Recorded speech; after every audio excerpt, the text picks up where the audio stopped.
Hello everyone, welcome to my channel Bachelor News fans. The sun dipped low over the California vineyard, painting the sky with shades of rose gold. Fitting, really, for the Golden Bachelor. The air buzzed with quiet anticipation.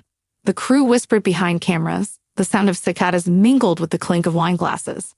Tonight wasn't just another rose ceremony. Everyone could feel it. Cindy Reynolds adjusted the soft lilac gown draped across her shoulders, her heart pounding in time with the distant hum of the camera drones. She wasn't the same woman who had walked into this mansion weeks ago, smiling nervously at 20 cameras and a man she'd only seen on TV. Back then, she was cautious, composed, polite, guarded. Now her guard was slipping. Because somewhere between the laughter, the late-night talks, and the gentle hand squeezes after long dates, Cindy had started falling for Mel Owens. Mel, the 68-year-old widower with kind eyes, a disarming laugh, and a way of listening that made her feel like she was the only person in the world.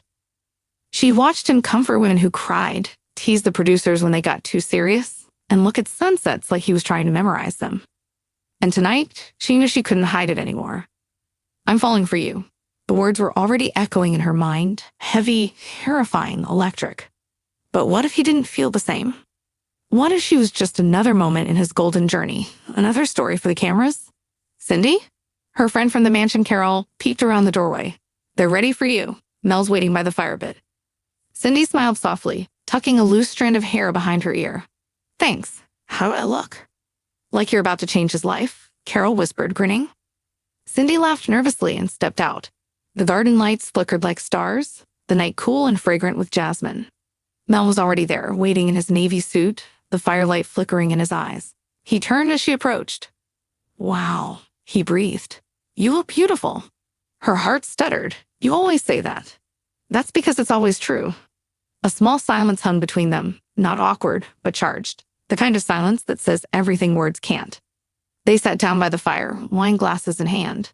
Mel leaned back, watching the flames dance. "You've been quiet tonight," he said gently.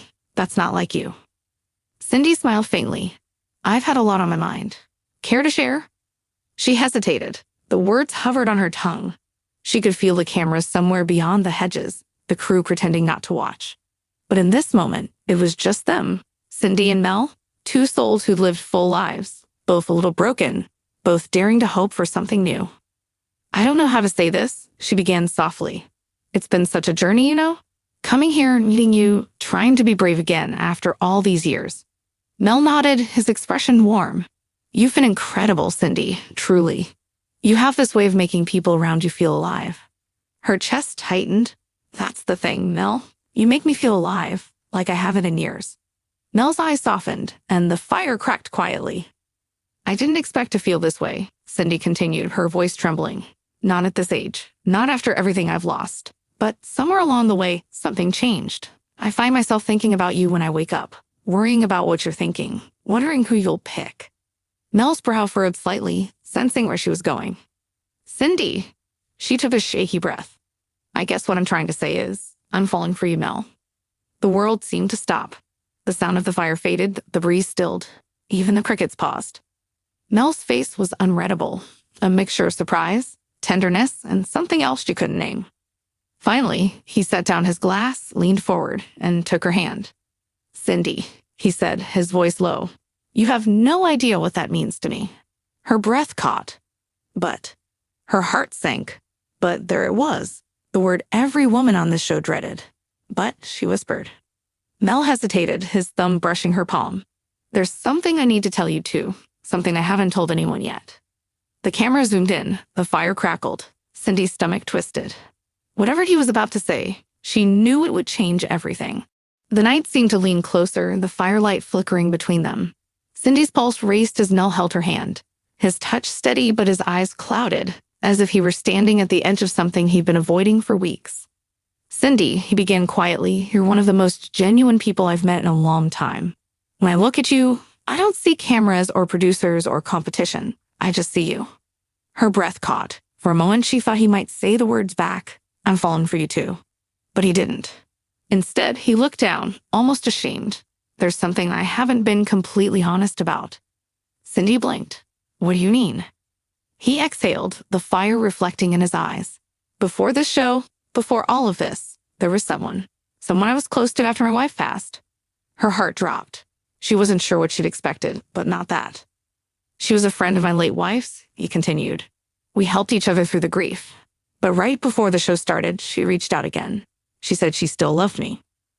Cindy's grip on her wine glass tightened. Oh, Mel shook his head quickly. No, Cindy, it's not what you think. It's over. I told her I needed to move forward, that I wanted to open my heart again. That's why I came here.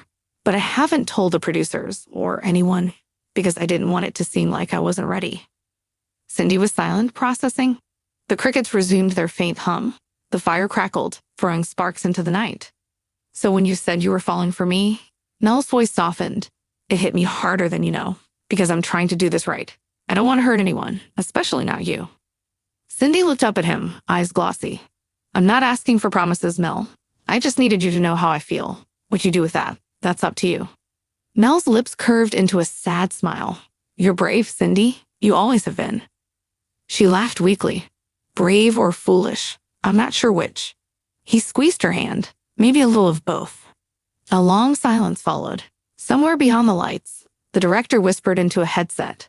A cameraman shifted his ankle, sensing the emotion cresting. But in this pocket of time, it was just them.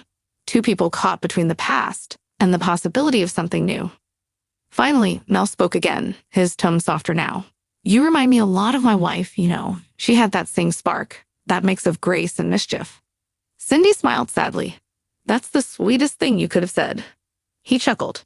She used to tell me life doesn't give second chances. You have to take them. Maybe that's what we're both doing here. She nodded slowly, trying to take a second chance at something real. They sat together in silence, the moment delicate as glass. Cindy wanted to reach out again, to close the distance between them.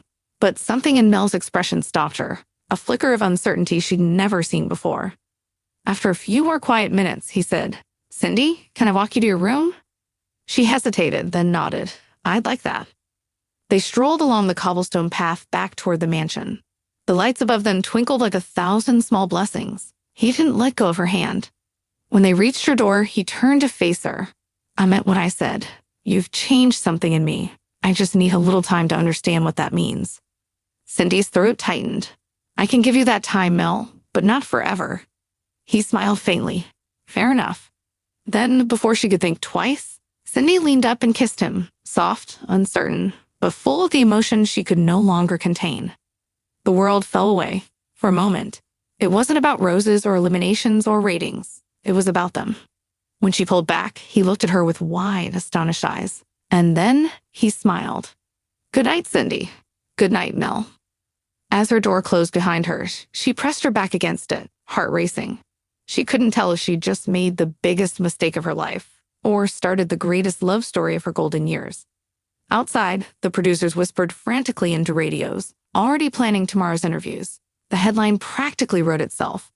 Sandy confesses her love, and MEL's secret shows everyone. But inside her room, away from the chaos, Cindy touched her lips and whispered to the empty air. Please, don't let the sun pour through the silk curtains, warm and golden, too bright for the storm still swirling in Cindy's chest. She sat on the edge of her bed, her hands wrapped around a cup of coffee gone cold, staring out at the vineyard. Sleep hadn't come easy. Every time she closed her eyes, she saw Mel's face, the look in his eyes right after she'd said, I'm falling for you. The half-smile, the hesitation, the tenderness. It had been real. She knew it. And yet, something in his expression haunted her. The secret he'd confessed. That shadow of a past love not quite buried.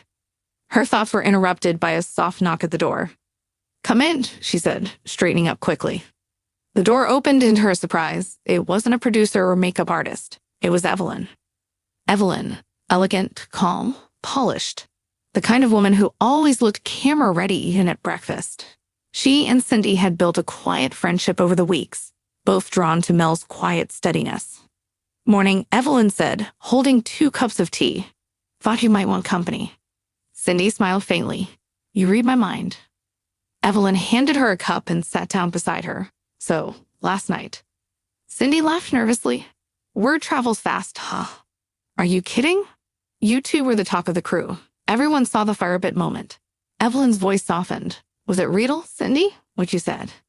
Cindy hesitated, her gaze distant. It was. Every word of it. I didn't plan it. It just came out. Evelyn sipped her tea, studying her. And Mel? What did he say? That he cared, that I'd changed something in him. She gave a small, sad smile. But he also told me about someone from his past. A woman he was close to before this. Evelyn raised her brows. Oh, so he's still holding on to that. I don't know, Cindy sighed. He said it was over, but the way he spoke, it didn't sound that simple. Evelyn nodded slowly, her tone gentle but pointed. You need to protect your heart, Cindy. Mel's wonderful, but he's still figuring out what he wants. And sometimes when people are still healing, they don't realize who they're hurting. Cindy's chest tightened. You think I'm making a mistake? I think you're brave, Evelyn said. But brave hearts are the ones that break hardest. The words hung in the air. Before Cindy could respond, there was another knock. This time, it was a producer. Ladies, he said briskly, Mel's asked to see Cindy first this morning. Interview setup's ready in the garden. Evelyn's eyes widened slightly, but she smiled. Well, looks like you're in demand. Cindy's stomach fluttered. She wasn't sure if it was excitement or fear. The garden scene. When she stepped into the garden, Mel was already there, standing near the fountain. He looked rested, calm, but when he saw her, his expression softened instantly. Good morning, he said. Morning, she replied, trying to keep her voice steady. They stood close, but not touching. The cameras zoomed in discreetly, the air thick with unsaid words. I've been thinking about what you said last night, Mel began, about falling for me. Cindy's pulse quickened, and he exhaled slowly. I can't stop thinking about it. You have this way of cutting through everything, all the noise, all the pressure, and going straight to the heart of things. You make me feel seen, Cindy. Her chest warmed, but his tone held a gravity that made her wary. I want to be honest with you, he continued. That one I told you about, she called me this morning. Cindy froze. What?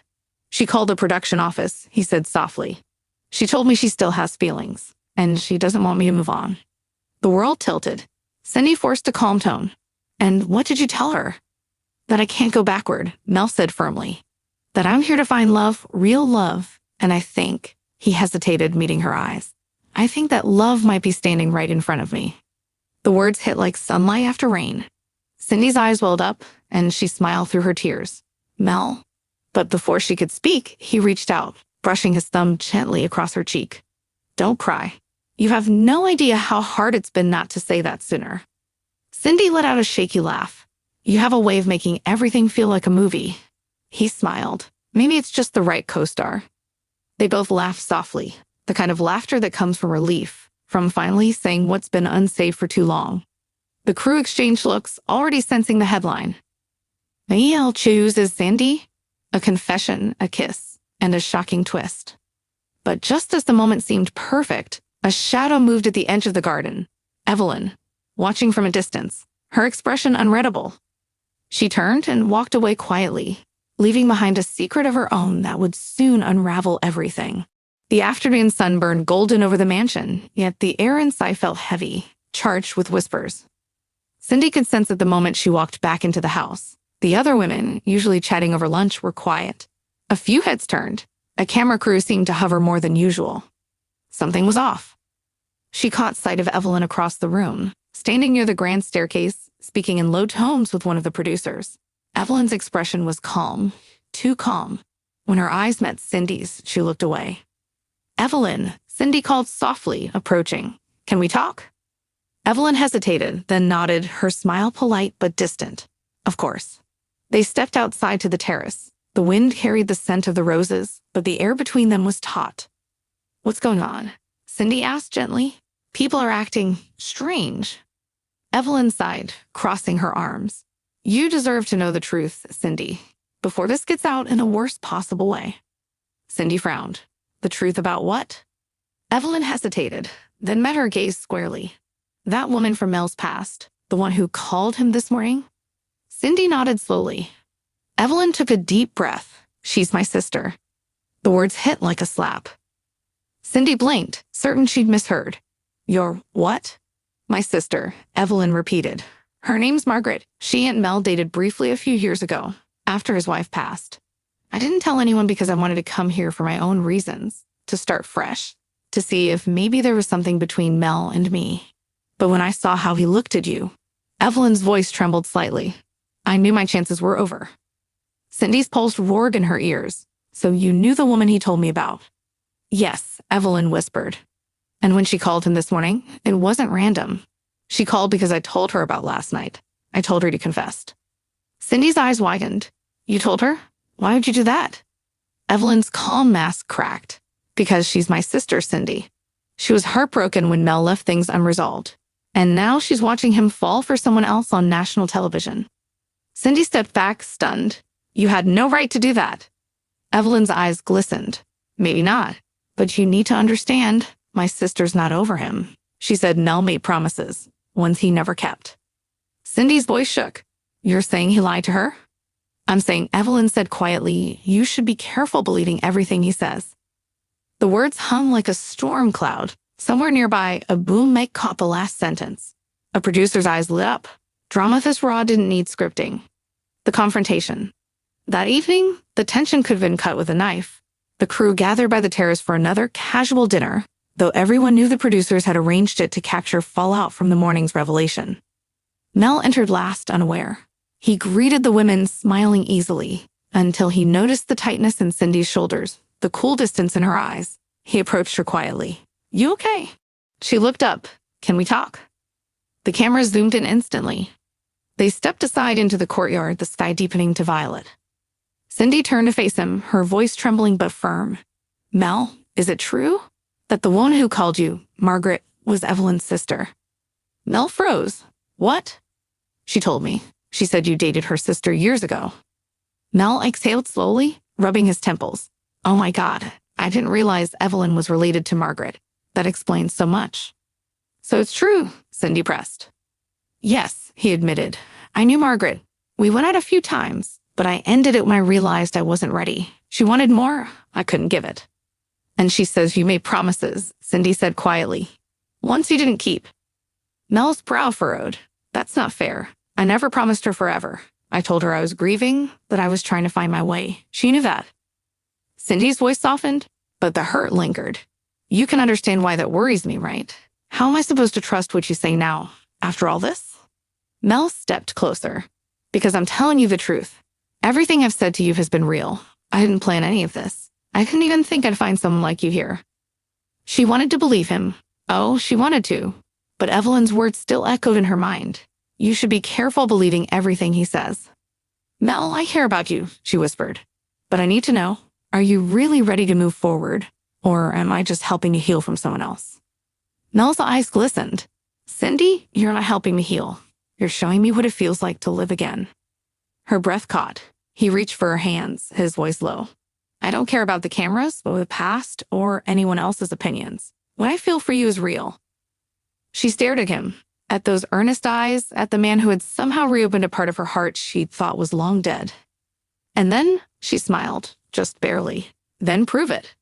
Mel nodded slowly. Tomorrow night, the next date's ours. No distractions, just you and me. Cindy hesitated, then nodded. Okay, tomorrow. As they parted ways, the camera followed Cindy's tearful but hopeful expression. And behind her, in the shadow of the archway, Evelyn stood watching, her face pale, her hands trembling. Because she knew something neither Mel nor Cindy did. Margaret wasn't done, and she was on her way to the mansion.